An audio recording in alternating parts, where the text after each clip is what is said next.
In the previous part, we understood how the data storage and processing has evolved.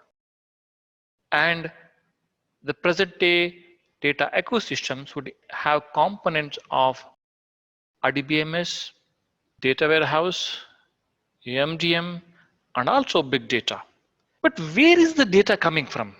We'll try to understand what are the sources of the data and what are the challenges associated with these data sources as a part of this part. Can you think of what may be the sources of the data?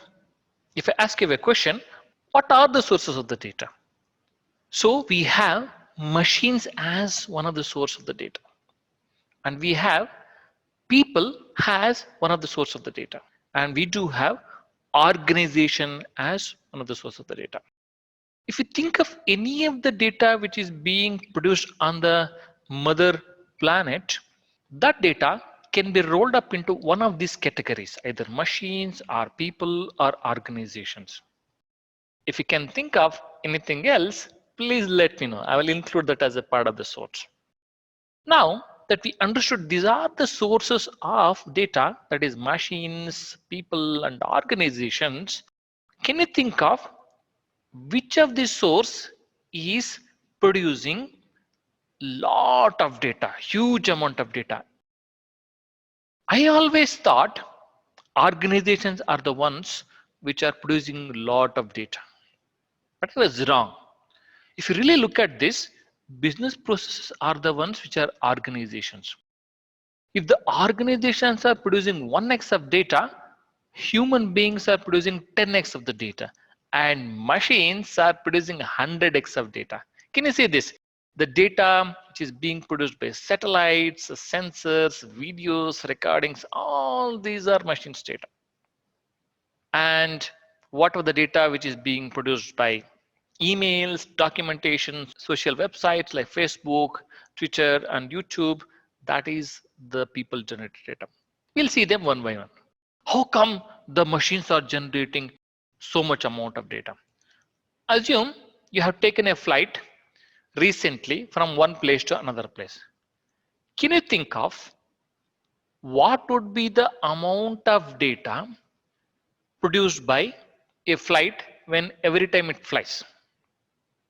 Assume you have taken a flight from one place to another place, from A to B, either from Bangalore to San Francisco or Mumbai to Paris, any one of the locations.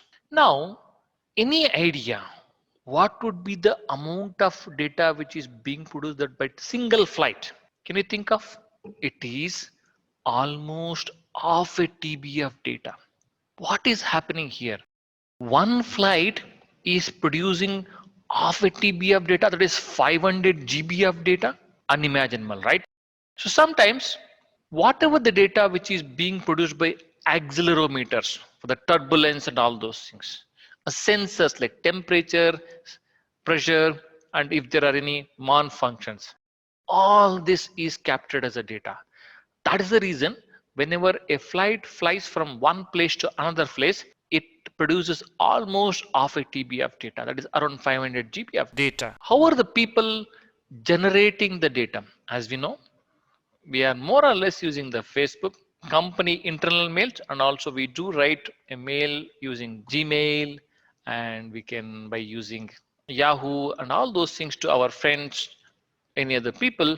And we use Twitter, we use internet searches, we blog, we produce documents, we upload wonderful pictures in Instagram, and we are creating videos and uploading them in YouTube. All these kind of data are produced by human beings or people. What are the different types of data which are produced by organization? Can you think of? It is the data which is produced by the sales. That the data which we have captured for a customers, and CRM data, and also product catalog. For example, if you think of Amazon, you have literally millions and millions of products, right? That also is the data. Now we understood what are the different sources of the data, like machines, people, and also organizations. What are the challenges? If the data is being produced at a very faster pace in a huge amount, there will be some challenges. Some of the challenges are machine generated data is complex. Human generated data is unstructured. Organization generated data is in silos. When I say machine generated data is in complex, if you see any accelerometer, it may be producing some data which may not be understood by the common human being. And also you have a X-rays, yes, that also may not be understood by a common man. It is complex. And human generated data is mostly unstructured. As you know, we either update the status in Facebook, that is unstructured, right? We write an email, that is unstructured, right? And we take pictures, that is unstructured, right? I'm not saying that human generated data is not complex. I'm just taking an example here. Machine generated data can be unstructured as well. Human generated data can be complex as well. And the third point, which is very important, organization generated data is in silos. What does it mean? What do I mean by that is, let us take an example of a big organization like a Amazon or Citibank or Bank of America. They would have multiple departments, right? Sometimes what happens is whatever the data which is being produced by a sales may not be available for IT department. In that case, we call that data as in silos.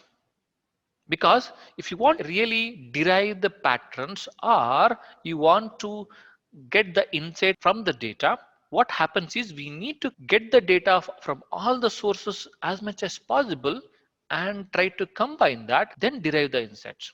These are the different challenges. Now that these challenges are there, which is huge amount of data, which is complex, which is unstructured, sometimes it is in silos, do we really have tools to manage this data, store this data, process this data? Is it like finding a needle in a haystack? Can we really derive the value of this data, which is so huge? Do we really have a skilled people to tackle all these things? These are the different challenges associated with the so much of data from many sources. What is the solution to tackle these challenges? Can you think of by pausing video for a second? We are in a big data class.